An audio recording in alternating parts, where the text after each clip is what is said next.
para assistirmos agora a palestra do Marcelo Pontes Viana, que eu gostaria de chamar à mesa.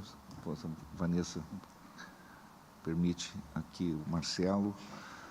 O Marcelo Pontes Viana é secretário de Integridade Privada da CGU. Seja bem-vindo, Marcelo.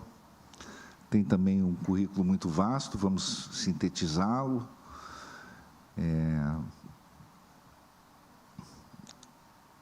Auditor Federal de Finanças e Controle da Controladoria Geral da União, como eu disse, secretário de Integridade Privada daquele ministério, é especialista em Economia Nacional pela George Washington University, em Direito Público e Avaliação de Políticas Públicas pelo Centro Universitário de Brasília, Uniceub, é mestre magna cum laude em Direito pela University of Notre Dame, Master of Laws, LLM, e é realmente uma referência na Controladoria Geral da União, no Brasil,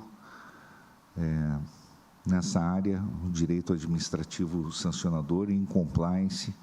Portanto, para nós é uma honra recebê-lo aqui, Marcelo Pontes Viana, para falar sobre o compliance, sobre os pressupostos de compliance na Controladoria Geral da União. Muito obrigado. Eu que agradeço aí, Fábio. Bem, bom dia a todos. Satisfação aqui estar presente nesse evento, agradecer o convite feito pelo Fábio, pela Vanessa, cumprimentar também aqui os palestrantes que me antecederam, o Marcos, o Mário, a Patrícia. Obrigado pelas palavras excessivamente generosas. Eu costumo falar que eu estou há muito tempo na CGU e, eventualmente, na hora errada, no local errado, e para enfrentar alguns desafios bastante grandes, né? Minha trajetória ali com a lei anticorrupção se inicia basicamente no momento que a gente precisa começar a negociar os acordos de leniência relacionados à Operação Lava Jato, ainda quando era um instrumento bastante incipiente ali por parte da CGU, e logo de frente a gente teve que encarar alguns dos casos que eu reputo que até hoje são os mais desafiadores, aí, mais complexos até o presente momento. Bem, mais recentemente, a Controladoria Geral da União criou uma secretaria específica para reunir dentro dela todas as áreas relacionadas à aplicação da lei anticorrupção.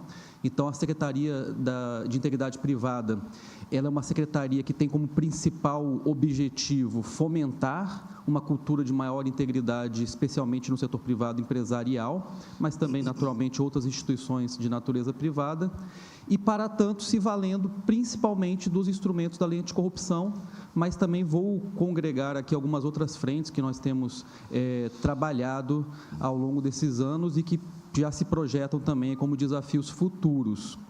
Dentro dessa secretaria, nós temos toda a área de investigação e processamento de empresas envolvidas em casos de corrupção, né? Então, isso é feito por meio dos processos administrativos de responsabilização.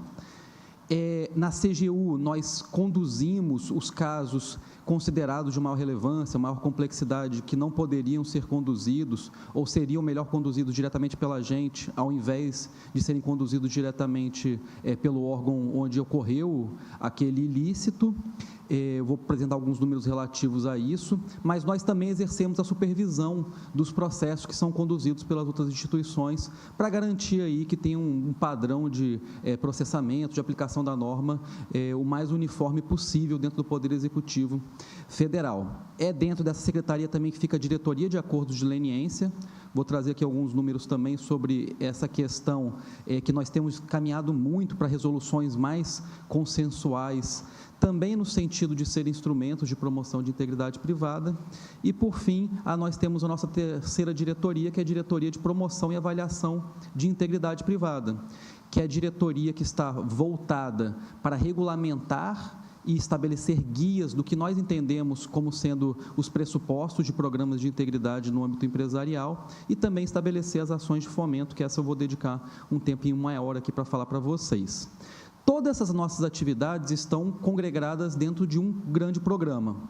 né? Por mais que nós trabalhemos com responsabilização, investigação, nós entendemos que tudo isso é parte de um instrumento de promoção de integridade privada. Então, fazer a promoção da integridade privada, ela congrega aí diversas formas de atuação e de frentes de sensibilização, e isso para a gente tem que fazer sentido dentro de uma política única. Então, quando nós construímos esse programa nacional de integridade privada, é justamente para que a gente vocacione a nossa atuação não única exclusivamente na aplicação de sanções, aplicação de multas, repressão de comportamentos, mas sim como um grande indutor de um comportamento mais ético e íntegro.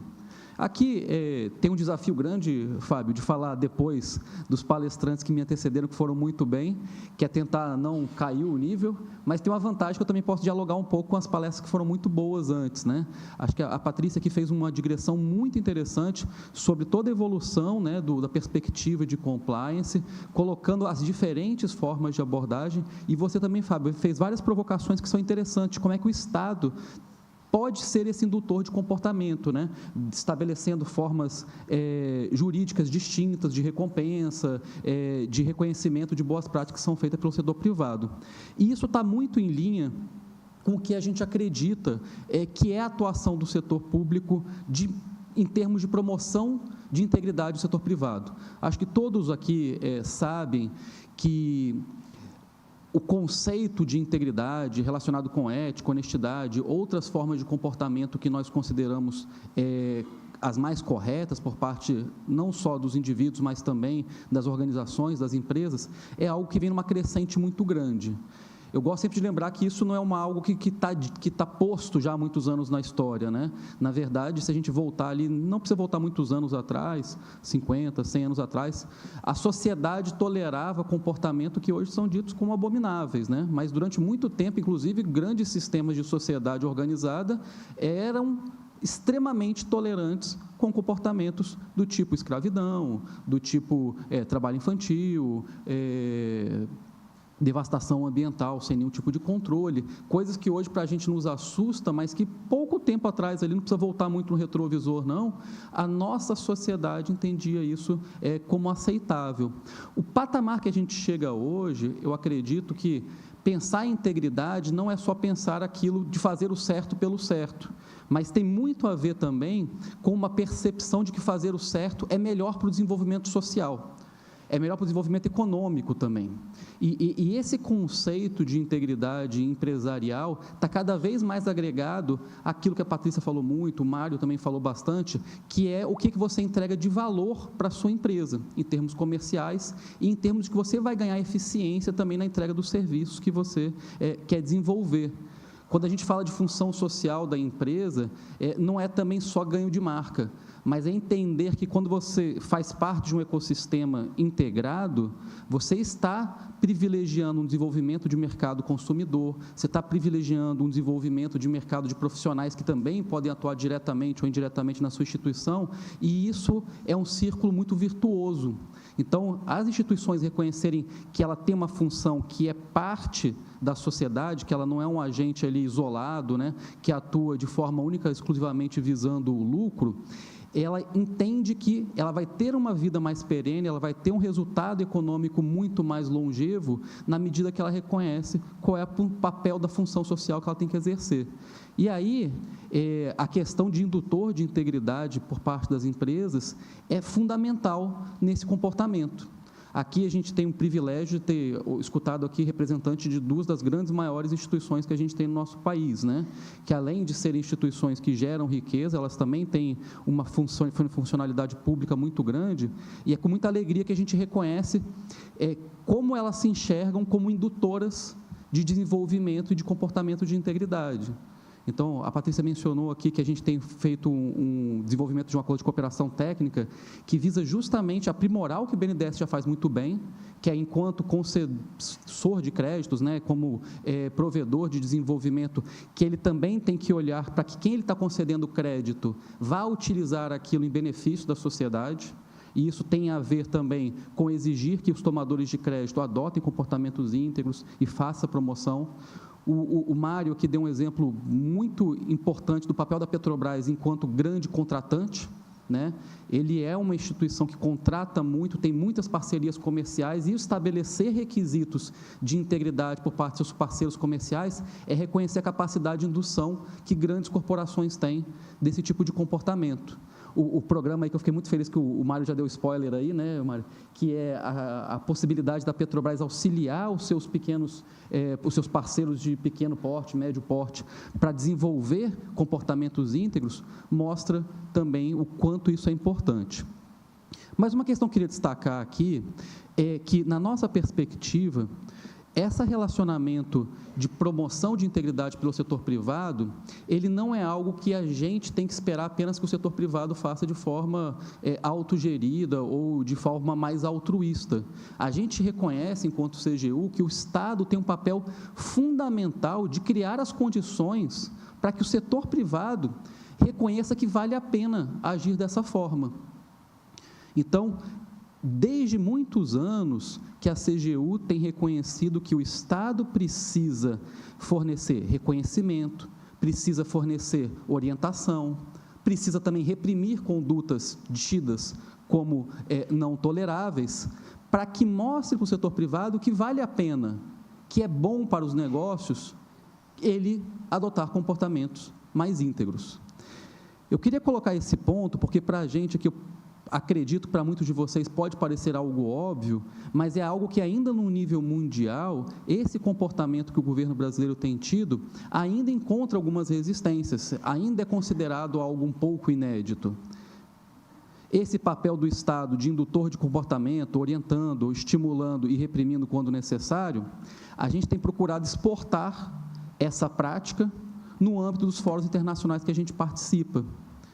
Então, aqui, acho que a Patrícia fez menção, não sei se o Mário também fez um pouco menção sobre algumas iniciativas internacionais, como o Pacto Global, o estímulo que fóruns internacionais têm dado para reconhecer que as empresas precisam adotar comportamentos mais íntegros para o atingimento dos grandes objetivos de desenvolvimento social, desenvolvimento humano que foram estabelecidos nas ODSs. Como parte desse processo, o que a delegação brasileira do Brasil tem feito nesses fóruns internacionais? Mostrar para os demais países que os governos deles também precisam atuar nesse sentido. Precisam atuar no sentido de estabelecer orientações do setor privado, estabelecer programas de reconhecimento de boas práticas, estabelecer práticas repressivas, como o professor Fábio colocou muito bem aqui, que ao mesmo tempo que reprime conduta, ele também recompensa aqueles que estão tentando promover mais programas de integridade. Ainda que tenha cometido algum ilícito, olhar para aquele caso concreto e verificar se ele tinha um programa de integridade, se aquilo que aconteceu fugiu aos controles, mas o controle existia e estava tentando estimular da melhor forma possível, para tentar diferenciar a empresa que está fazendo daquela que não tem nenhum tipo de estímulo à integridade nesse sentido. E o que isso tem a ver com os fóruns internacionais? Ano passado foi realizada mais uma das conferências dos Estados-partes, que são signatários da Convenção da ONU de Combate à Corrupção. Então, essa conferência ela é realizada de 2 em 2 anos, onde os países se reúnem para discutir o que pode ser feito em termos de avanço a combate à corrupção nos termos da Convenção da ONU. E a nossa proposta foi submetida à plenária da Convenção da ONU no final do ano passado, estabelecendo qual é o papel do Estado como monitor de integridade no setor privado. Foi uma resolução muito bem aceita no âmbito da COSP.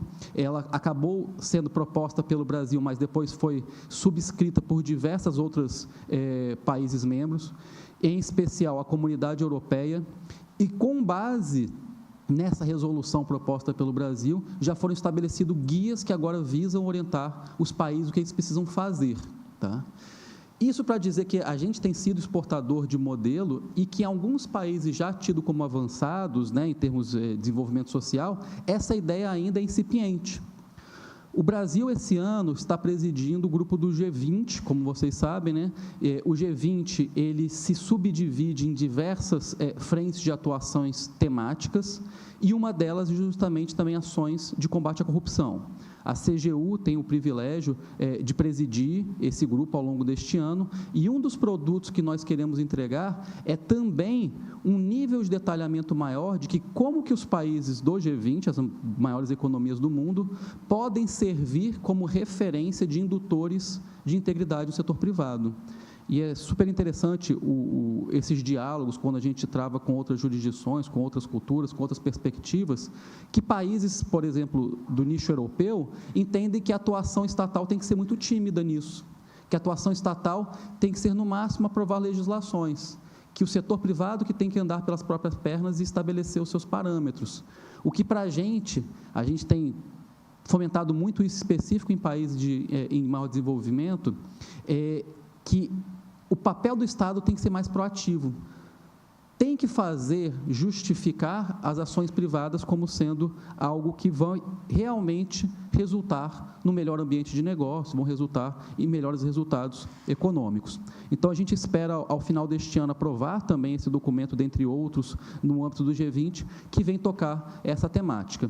Tudo isso também para reforçar o quanto que o tema é atual, o quanto que o tema tem ganhado bastante reverberação, não só em fóruns como esses, mas também em fóruns multilaterais, onde há uma representação diplomática de diversos países.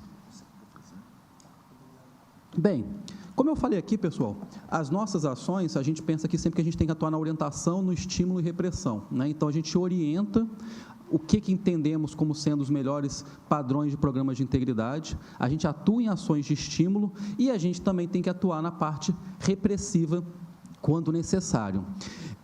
Eu até inverti aqui agora um pouco da sequência das informações que eu vou passar para vocês, porque realmente é necessário reconhecer que o Brasil, em termos de responsabilização, de repressão, ele tem virado uma chave de percepção de que o Brasil era um país muito tolerante, um país muito lento em termos de responsabilização, gerando muitas vezes até um sentimento de falta de punidade, né? Que as sanções que cometeram o ilícito eventualmente poderia valer a pena. Eu quis trazer de pronto alguns dados relacionados aqui a justamente como que tem crescido a responsabilização de empresas por atos de corrupção desde a edição da Lei Anticorrupção. Eu sei que muitas vezes ganha as manchetes dados ou sentenças isoladas sobre de algum caso que não foi bem sucedido ou alguma sentença que precisou ser revista, mas é importante a gente também ter uma boa percepção de que legislações importantes de combate à corrupção pegaram no Brasil.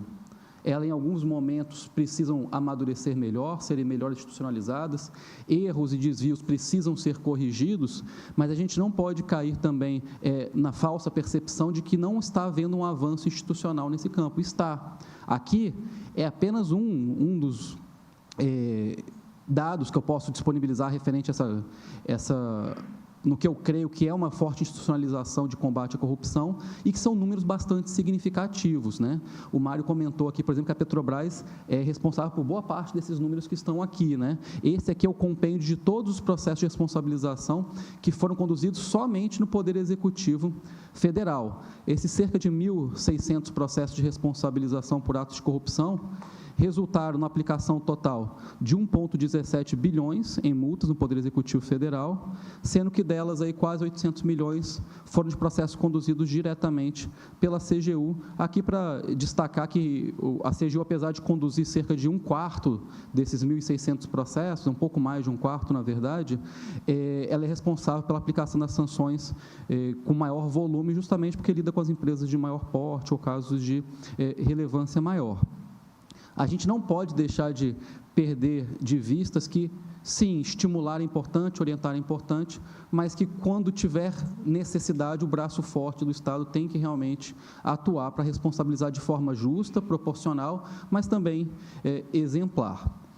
Agora, como eu adiantei um pouco na minha fala inicial, o objetivo aqui não é a responsabilização como um fim em si mesmo.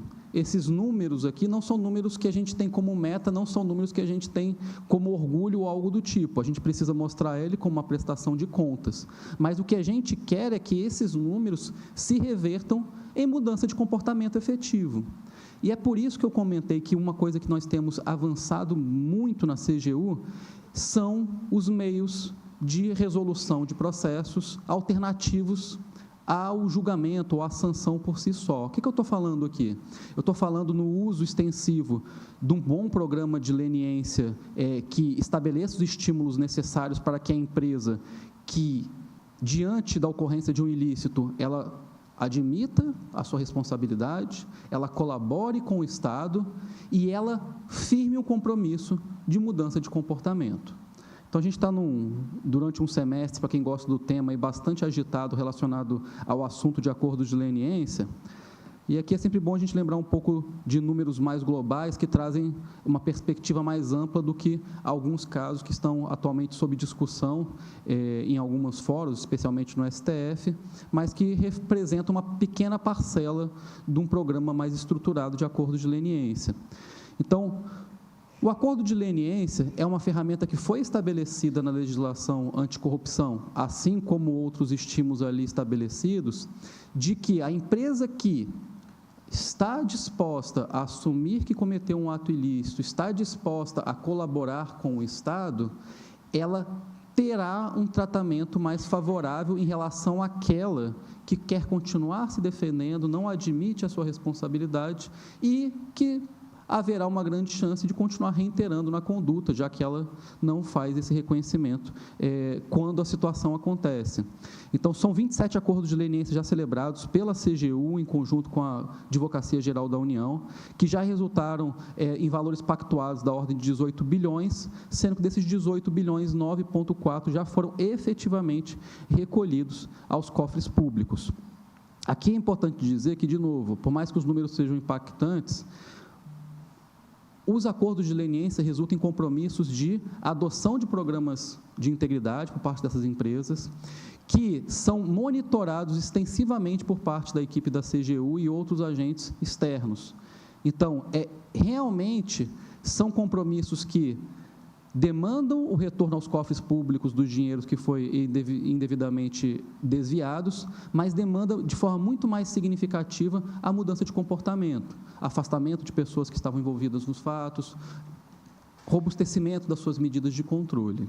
Aqui acabou que eu não trouxe um slide específico disso, mas nós temos avançado, para além da questão dos acordos de leniência, também outros mecanismos de resolução consensual.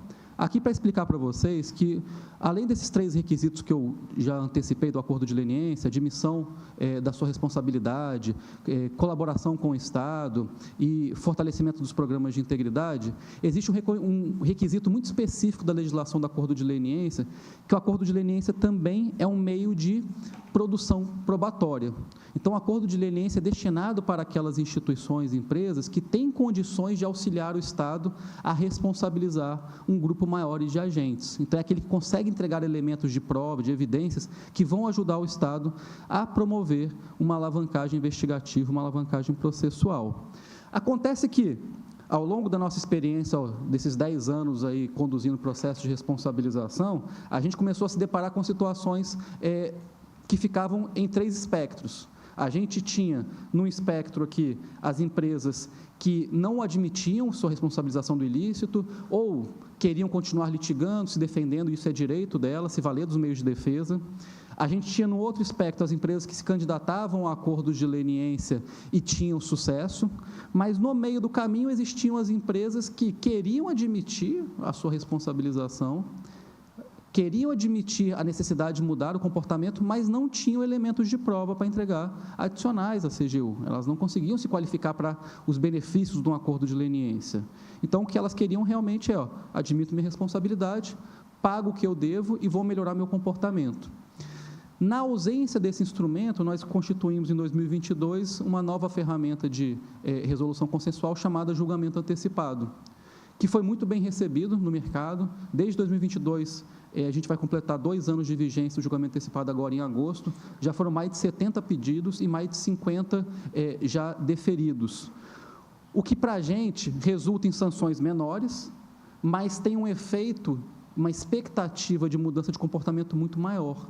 Porque, para mim, faz muito mais sentido que a empresa que fez esse compromisso de mudança de comportamento e paga o que deve, ter chance de mudar forma de atuar institucionalmente, fortalecer seus programas de integridade, do que aquela que vai continuar litigando, ainda que seja forçada a pagar as sanções. Aqui, indo um pouco mais para a nossa área de orientação, acredito que muitos de vocês conhecem as nossas cartilhas no âmbito da CGU, já de longa data, que a gente acredita muito na disseminação de conhecimento por meio de guias, por meio de treinamentos. Ao longo desses anos, nós temos andado na frente de ter um principal manual, que é o Programa de Integridade, guias e diretrizes para as empresas privadas estabelecerem ele.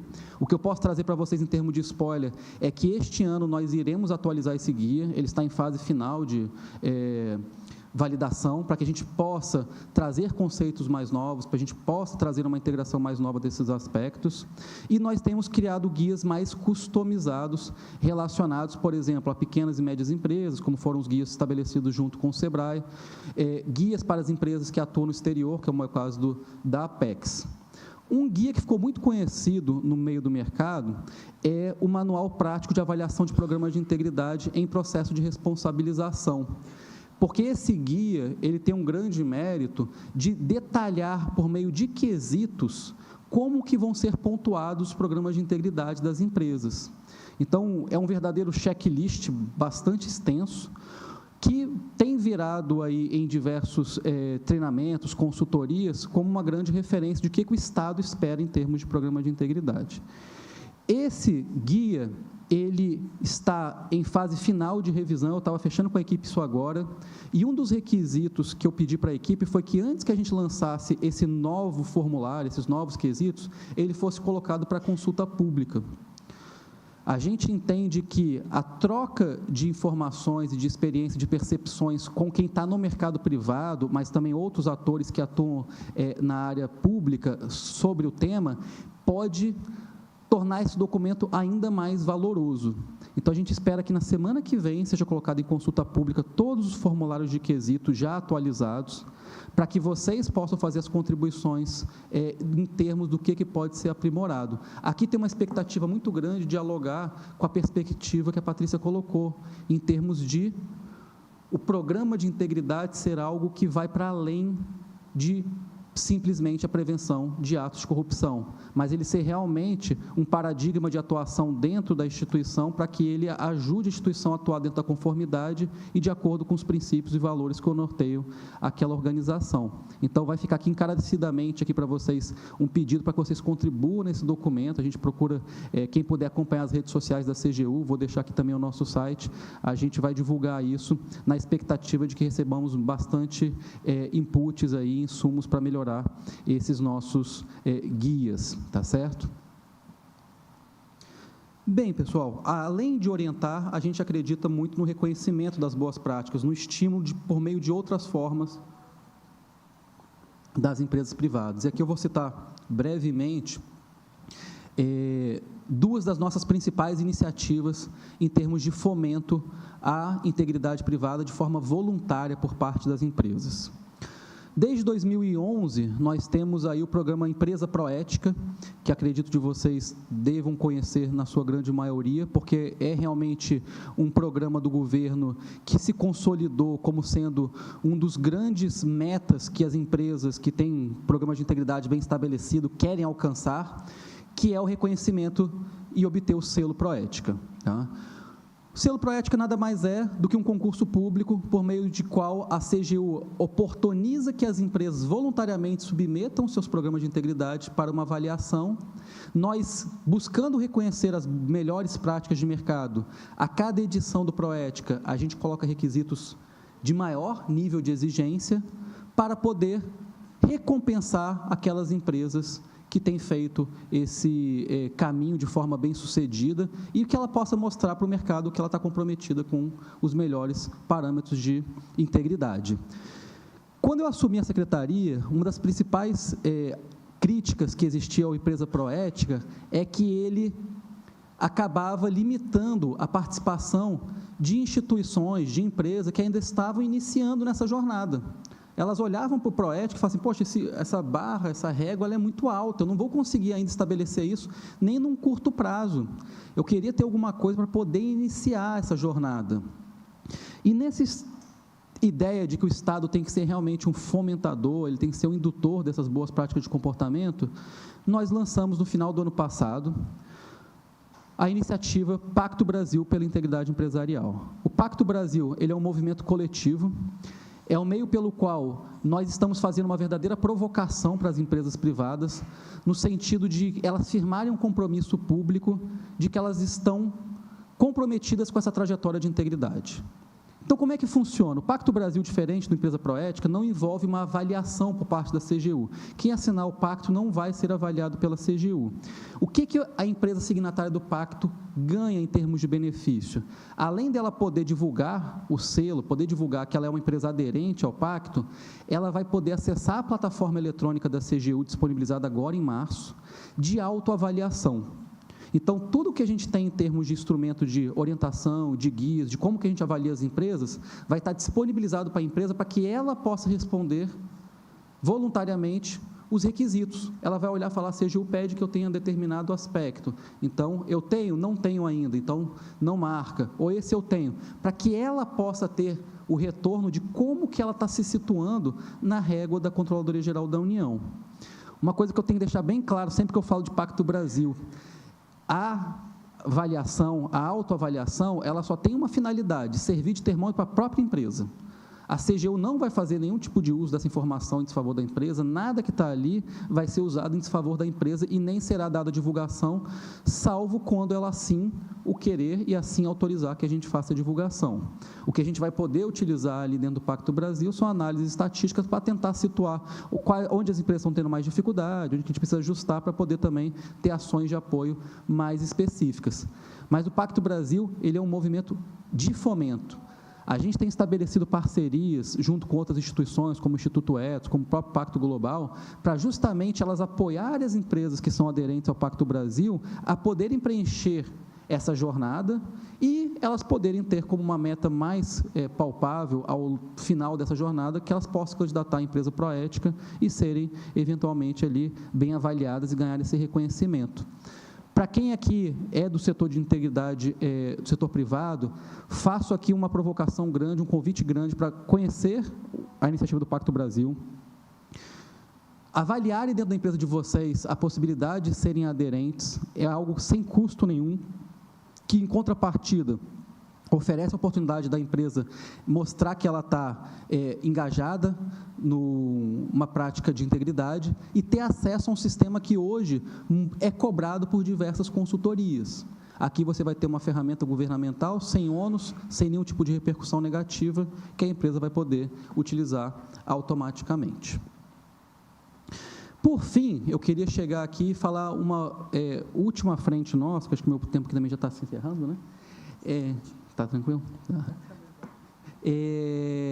De mais um papel que a CGU tem buscado atuar no fomento à integridade do setor privado.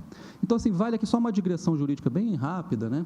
A lei anticorrupção, ela é reconhecida como uma norma que realmente deu uma impulsão muito grande em termos de percepção de que integridade privada é importante, mas, ao mesmo tempo, a lei anticorrupção, ela não cria obrigação para nenhuma empresa ter programa de integridade, né? O que ela cria ali são estímulos indiretos.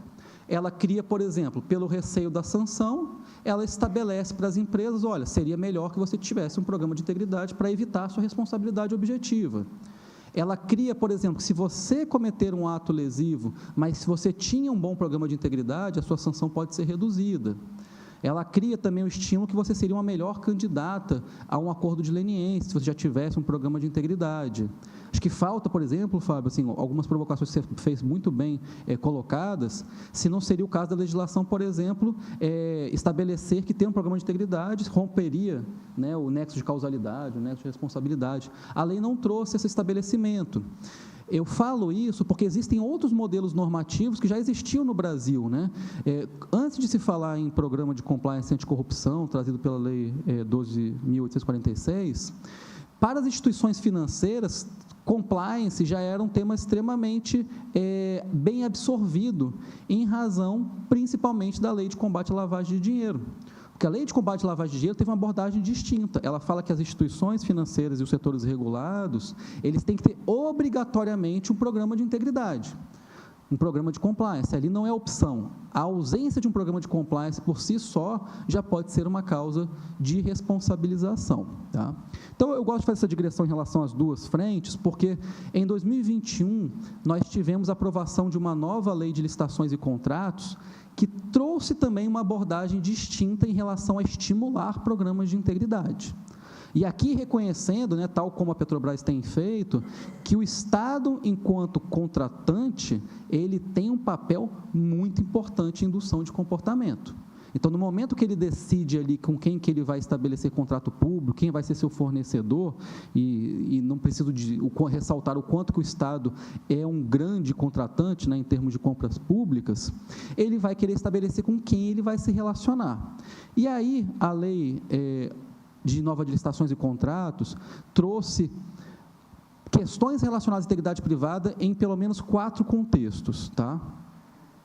Então, ele estabeleceu, no contexto de contratações de grande vulto, que são aquelas contratações que superam os valores acima de 200 milhões, esse 200 milhões é atualizado anualmente, hoje está em cerca de 240 milhões, estabelecendo um novo paradigma, estabelecendo que você que é um contratante de grande vulto, você tem que ter obrigatoriamente um programa de integridade. Aqui já não é mais uma faculdade, aqui já não é mais um estímulo, aqui é uma obrigação, é uma condição para ele manter esse contrato com o poder público. Vejam que isso também é uma forma de estimular a integridade diferente do que a 12846 fez. Tá? Segunda questão, que é trazida o programa de integridade, ele estabelece como sendo um critério de desempate. E isso quer dizer que, se 2 empresas fizerem a mesma proposta, empatarem nos demais critérios de desempate, um dos critérios será aquela que tiver um programa de integridade, terá prevalência em relação àquela que não tem. Aqui, diferente um pouco da contratação de grande vulto, não é uma obrigatoriedade, mas é uma faculdade que a lei coloca de um benefício. Se a empresa fizer uso desse benefício, ela obrigatoriamente também tem que ter o seu programa de integridade. É colocado ali também, aí já de forma bastante em linha com a lei anticorrupção, que ter um programa de integridade atenuará as sanções previstas na lei de licitações e contratos, e é colocado aqui também como requisito de reabilitação, que o professor Fábio também abordou bastante aqui um pouco dos desafios relacionados a isso, né? A empresa que é declarada inidônea ou impedida de contratar, se ela quiser antecipar a sanção dela nos termos da nova lei, ela tem que ter um programa de integridade para pleitear a reabilitação. Essas disposições da lei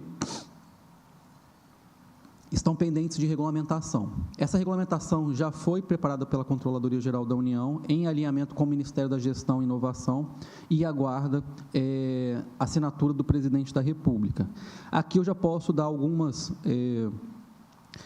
spoilers do que a gente está propondo em relação a esse decreto.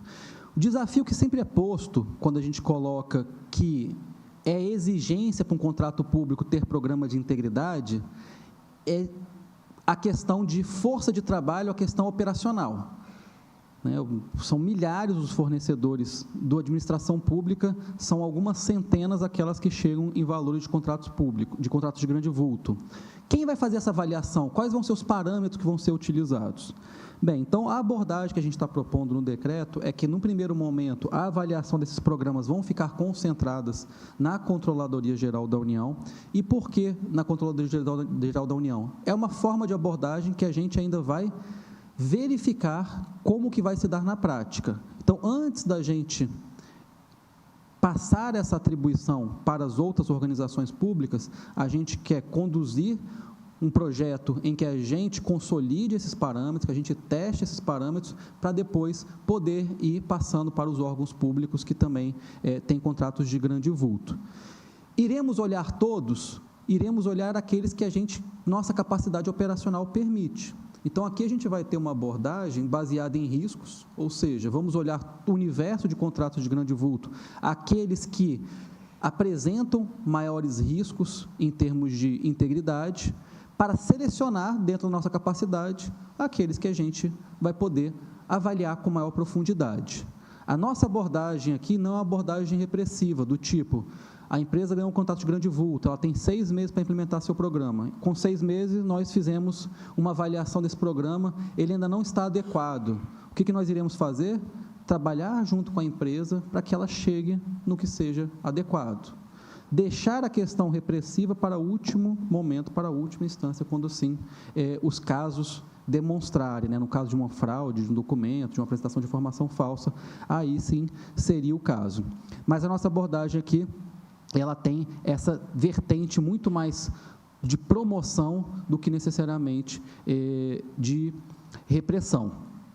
Questão de desempate, Marcelo, são centenas as licitações, são milhares as licitações que acontecem. Quando eu conversei com a MGI, eles falaram, olha, Marcelo, a empresa aqui, quando ela está participando de um pregão, ela já coloca ali quais são os critérios que ela entende que ela atende para fins de desempate. Se ela é um microempreendedor individual, se ela tem produção nacional, todos esses requisitos eles já são automaticamente lançados por ele, de forma autodeclaratória, e depois avaliados. Como que a gente vai conseguir fazer uma avaliação numa situação que a empresa declara um programa de integridade para solucionar uma disputa numa licitação que está acontecendo ali em tempo real? Colocando em situação, num exemplo hipotético aqui bastante concreto.